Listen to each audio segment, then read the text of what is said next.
Baru-baru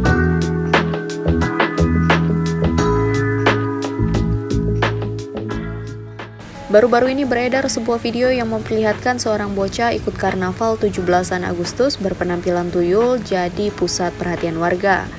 Video itu diunggah oleh akun TikTok @amelia pada Jumat 12 Agustus 2022. Dalam video tersebut terlihat suasana karnaval yang diselenggarakan untuk memeriahkan kemerdekaan Republik Indonesia. Tampak peserta karnaval tersebut mengenakan pakaian menyerupai pocong berbaris sambil berjoget. Namun, mata warga malah terfokus pada seorang bocah kecil yang didandani menyerupai tuyul.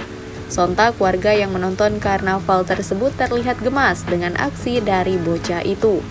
Banyak juga warga yang memberi saweran ke bocah tersebut dan memasukkan uangnya ke dalam kaos yang dikenakan oleh bocah tuyul itu. Sontak unggahan itu langsung menuai komentar warganet. Sebagian warganet tertawa ngakak atas ulah dari bocah tuyul tersebut. Terima kasih sudah nonton. Jangan lupa like, subscribe, dan share ya.